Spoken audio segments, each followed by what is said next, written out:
This is Duke University.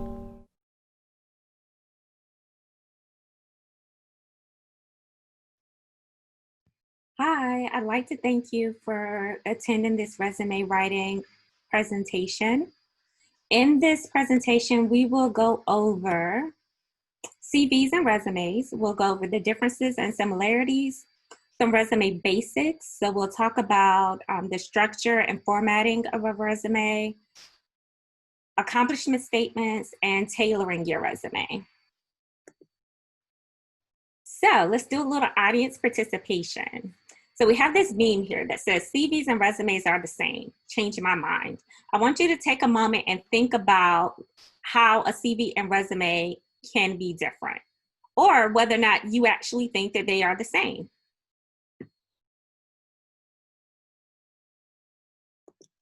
So let's talk about some of the differences because they are different documents. So a curriculum vitae or CV, the Latin definition of a CV is course of life. So a CV emphasizes skills. It emphasizes academic accomplishments. It's mainly used when applying for positions in academia, research, and grants. And the main difference between a CV and a resume, aside from what it's used to apply for, is the page number. So a CV can be 2 to 3 pages or more, whereas a resume is usually 1 page. So that's one of the key differences between a CV and a resume is the page limit.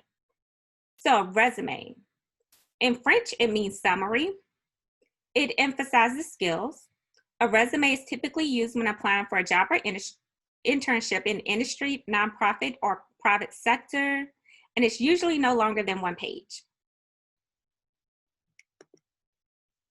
So how are a CV and resume similar? So they both are tailored for the specific position you are applying to. They both provide an overview of your accomplishments, experiences, and skills. They both represent you as the best qualified candidate, and they both can be used as a first impression before an interview. You will notice that a lot of people use CV and resume interchangeably. A lot of people may kind of lump them as the same thing. I would suggest that if you're applying for something and it's asking for a CV, or it says CV or resume or CV/resume, take a look at what you're applying to and think about what you think would be most useful for that position. If you're unsure, you can always reach out to the contact person for the position that you're applying for clarification. 9 times out of 10, if you're applying for a job or internship, you will need a resume. If you're applying for something in academia, or if you're applying for some grants, scholarships, or graduate school programs, a lot of times they may ask for a CV and they really mean a CV. So if you're unsure, it's always good to clarify, but you can always get a really good idea based on what you're applying to. So let's take a moment and reflect. How well do you like your resume? On a scale of 1 to 5, with 1 meaning it could be better and 5 meaning you love it, scale yourself and take a moment and think, well, do you even like your resume?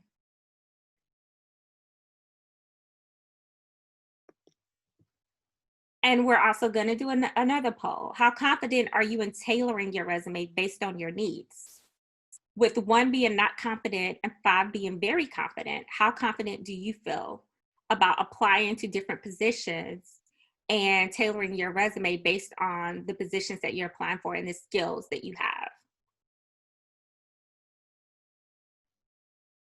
So now that I have you thinking about your personal document, about how you feel about it, how much you like it, and how comfortable you feel about tailoring your resume, let's go into some resume basics. So we're going to talk about formatting.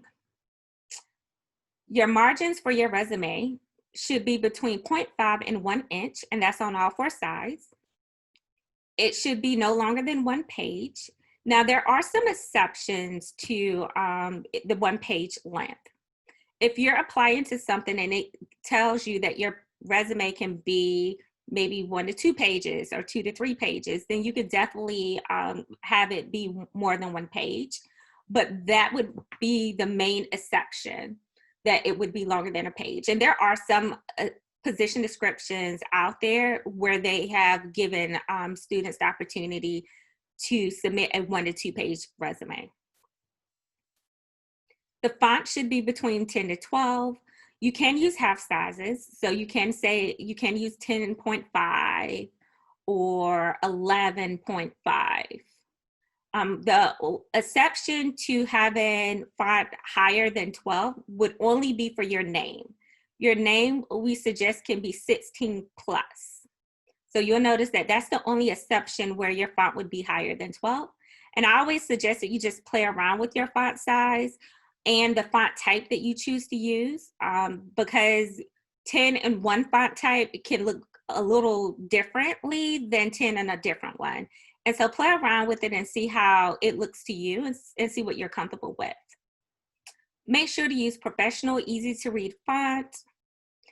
As far as your entries for your experiences, each entry should include 4 pieces of information. So it should include the organization's name, your position title or role that you held while you were in that position or working on that project, the location, which would be city and state, and the date. So each one of your entries for your experiences should include at least those 4 pieces of information. Each entry should be consistent. So if, say for instance, if you decide that you want to bold each one of your organization names, you want to make sure they're all bolded. You can't bold one entry and then not bold the next. So just make sure you're being consistent throughout your document. Also be consistent with your spacing. Make sure to balance your text and white space. So here we have an example of a resume. And so this is a first year example.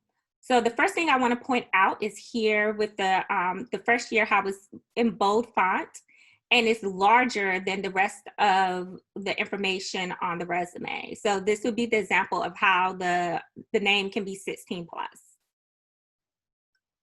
And then if you take a look at, from this example, I'm not sure if you can really tell how the margins are set, but they are between 0.5 and 1 inch.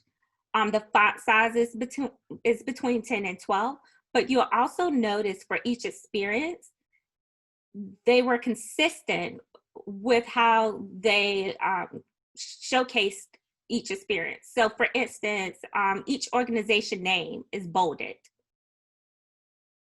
Each role or position is italicized. Now, I'm not saying that you have to bold the organization on your resume or you have to italicize the role or position on your resume. You can do it however you choose to, but just make sure to maintain consistency throughout the document. But just showing this as an example of formatting. Also looking at the 4 pieces of information that I stated that you would need to have for each entry. So for example, the CVS Pharmacy entry. CVS Pharmacy is the organization. Cashier is the position title or role. Then you have the city and state, which is the location. And then you have the date, the start and end date. So those are the 4 pieces of information that you want to make sure that you include on each one of your entries. Next, we're going to talk about resume structure. So your resume will always start off with your contact information first. And so contact information would include your name, which I mentioned would be in larger font and it would typically be bolded. You would have your Duke email address, your phone number, and you can include your LinkedIn URL. That is optional.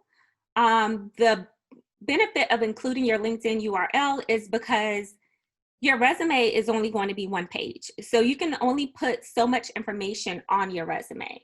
If you include your LinkedIn URL, that gives the reader an opportunity to go to your LinkedIn page and find out a ton more information about you. So you can use your LinkedIn URL if you like. You are able to personalize your LinkedIn URL. So it's not just some random letters and numbers. Within LinkedIn, you can personalize it. If you have any other website addresses that you'd like to include on your personal information section, you can include it there. Something else to note is that you don't necessarily have to include your address. We do advise against including your full address. If you like to include location, city, and state is fine. The only reason why we would say include location is, for example, if you are from Atlanta, Georgia, and you are looking for jobs and internships back in Atlanta, then I would suggest putting Atlanta, Georgia as the location. If you are, let's say for instance, you're from New York, but you are looking for positions within the Durham, North Carolina area, because you do have an address and you are going to school in Durham and you have a Durham address, then you can use Durham, North Carolina as your location. Those would be the only times I would say it would be beneficial to include location. Outside of those times, then you can leave it off altogether, like this example shows.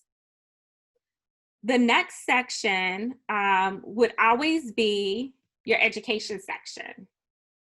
So within your education section, you can include, you definitely want to include Duke. So that should be the first entry for school, because you want to list things in reverse chronological order, which would be the most recent thing goes first. Then you can include high school information. So if you are a first year, you definitely will have high school information listed on your resume. If you're a sophomore, it is possible that you would still have high school listed. Junior, by your second semester junior year, you may want to have high school dropped off of your resume, just because you want to make space and make room for additional information that may be more relevant to what you're applying for. Now, the rest of these sections would really depend on how you decide to structure your resume and what you're applying to, as far as whether or not you would have these exact sections or if you would have different sections. So you don't necessarily have to have these specific ones. You can create them based on what you're applying for and the skills or experiences that you're displaying within your resume. The contact information and education sections will remain constant regardless of what you're applying to. So, relevant experience is a popular section. It's usually really good when you're trying to tailor your resume for a specific position or industry. So within this section, you would put experiences that are relevant to what you're applying to. Campus and community involvement, honors and awards, relevant coursework and projects, research experience, entrepreneurial activities, skill section, and interests. So you will notice at the bottom of this example, we have a skills and interests section. That is totally optional. We do like to see it on resumes because it will provide the reader an overview of your skills, and it also shows your interests, which shows that you're a well-rounded person, you're into things outside of school and work. But it is optional because, again, you only have enough room on your document to put information that will be on one page. So if there's another experience that you would like to talk about that is more relevant and is impactful and that you think will make a huge difference as to whether or not you get this internship or this job that you're applying for, then you can definitely remove the skills and interests section to make room for that experience. So keep that in mind. Skills and interests section is optional. This example that I'm using, this first year example, is on the Career Center's website. If you go to the Career Center's website and on our homepage on the left-hand side, if you click on CV, resumes, and guides, it will take you to our resume page. On that page, we have resume modules. So there are videos that you can follow that will help you create your resume, create accomplishment statements. It will help you with formatting and structure as well. And there are guides following each video. Towards the bottom of that page, we have a list of resume examples, which this one is included. And you can take a look at those examples just to kind of get an idea of the formatting and structure of the resume. Okay, so accomplishment statements.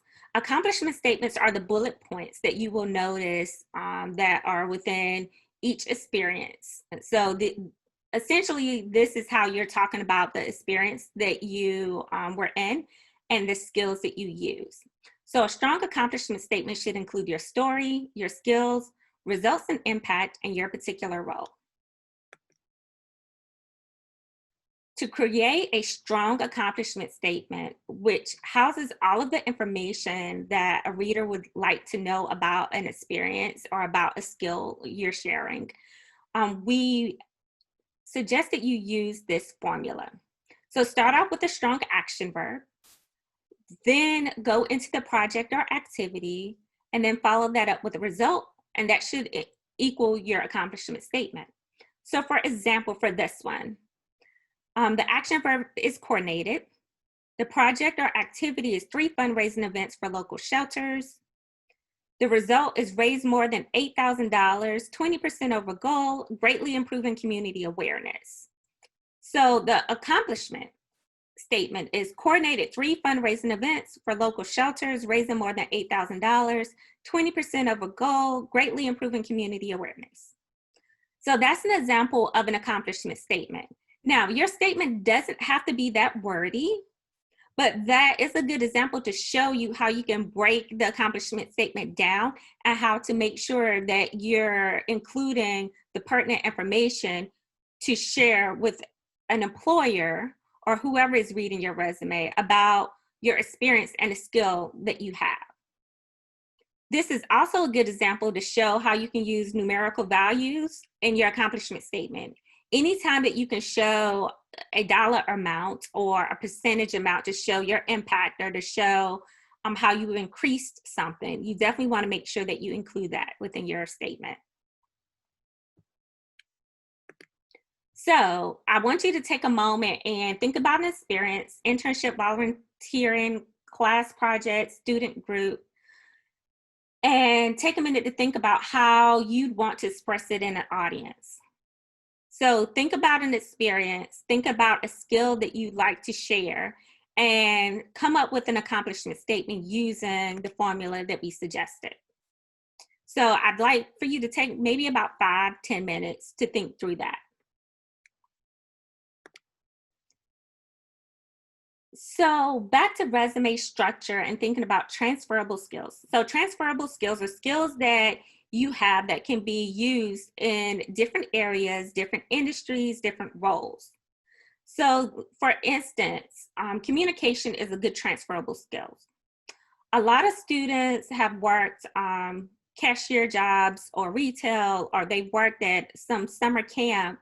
And when they're thinking about applying for internships or jobs that are more aligned to their career profession or their profession of choice, then they tend to look beyond those cashier or retail positions because they're not relevant to what they're applying to. But the good thing about those types of positions is that you use a lot of skills.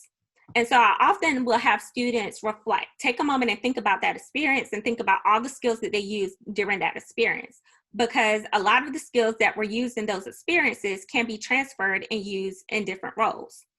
So some of the most common transferable skills are communication, critical thinking, interpersonal, leadership, technical, and self-management. I always like to give the example of cashier or working in retail, because in those positions, you're using a lot of communication skills. And that's something that employers like to see. They like to see that you're able to communicate with individuals. although you may not be in a position which you're interacting with clients on a daily basis, maybe you're in a position where you are working behind a computer all day. You still need to be able to communicate with your coworkers, with your supervisor. Communication is a great skill to have. So when you think about all of your experiences, not just the ones that you think are directly related to the position that you're applying to, think about all of your experiences and reflect on the skills that you use and how those skills may be applicable to the positions that you're thinking about applying to. So let's talk about tailoring your resume. You want to make sure that you create a targeted and focused document for each position. Tailoring your resume to align it with each job you're seeking is the best way to ensure that hiring managers can readily identify your qualification and skills. Generic resumes just won't get the job done these days. So your document should target the specific job and skills which are required for that job. Think about it. How can you write your accomplishment statements to best describe the most related skills to the position? You want to make sure that you're not sending out the same resume for each position that you're applying to. The reason for that is, number one, you want to make sure that the reader knows that this resume is for their company, for their specific position. But then also, a lot of companies are using the applicant tracking system. So what that means is when the resume goes through that system, if they don't see any of the words that are aligned with that position, then your resume may never make it to the desk of a manager. So you also want to take that into consideration too. Tailoring your resume for each position that you apply for can be time consuming and it can be very tedious. So what you can do, which can really help you, is create a master resume. A master resume is essentially formatted the same as your regular resume, but it will include everything that you've done. So it's not tailored to a specific industry or a specific position. It includes everything. It includes all of your experiences, all of your skills. You literally list everything. In this document, you would also want to include your awards, your coursework. So it won't be relevant. It would just be all of your coursework that you think employers might be interested in. Any projects that you worked on, just a wide range of experiences, projects, and skills. And so the reason why you're doing this is because, number one, this can be your reference because it contains all of your experiences and the timeframes from which you've completed each experience. But it also makes it easier. So when you get ready to draft the one-page document, it makes it easier for you to go and look at your master resume. If you're thinking about the skills that you want to include, look at the positions which you think would be great examples of those skills, and then you can copy and paste from your master resume to the one-page document. Your master resume can be, there's no page limit because it's really just for you. Someone at the Career Center may ask to see it because it gives us an overview of all of your experiences and skills. But aside from that, no one else should see that. You're not sending that out to an employer. That is for your record. But that makes it a little easier for you to complete your one-page document, especially if you're going to be tailoring it. So how to tailor your resume. Find key verbs and phrases in the position description and qualifications. I always suggest taking a look at the position description and highlighting the skills that the employer is looking for. Then that way you can make sure that you target those skills on your resume. Research the organization, take a look at their mission and their values, and make sure, number one, make sure that that's a position that you would still want to apply to, but then also you may be able to use some of that language in your resume as well. And overall, you want to incorporate both finding the key verbs and phrases in the position description and researching the organization to tailor your resume. So tailor your resume. It's all a matching game. Make sure to read the job description carefully. We talked about highlighting important words. Redirect your bullet points. Modify your bullet points to emphasize skills and experiences that match the job you're applying for. Reorganize. After reading about what the employer is looking for, reorganize your resume to match that. And proofread. Make sure to proofread your resume. So you can drop-ins and have one of the career advisors take a look at your resume, or you can schedule an appointment and we'll be happy to go over your resume with you. Final reminders. What you bring to the employer are your skills. Highlight your skills in your accomplishment statements. Make sure to keep it custom. One resume does not rule them all. Make sure to create a master resume with everything on it. Double check your resume. And also, when submitting your resume, make sure to submit it in PDF format. The reason for this is a lot of times if you submit it in Word, you never know which form of Word whoever is reading your resume may have. And your resume may go over and the formatting may be off or it may be a little wonky. So if you submit it in PDF format, then your formatting will be consistent and will maintain. So just make sure when you're sending your resume, save it as a PDF and be sure your name is on the file name. And feel free, again, to reach out to the Career Center if you have any questions. Again, you can come to drop-ins or you can schedule an appointment. Also, take a look at our website and look at our CV resume guides. You can also check out some of our blogs. There is a blog where we talk about master resumes, and there are some blogs about FAQs for resumes. Thank you.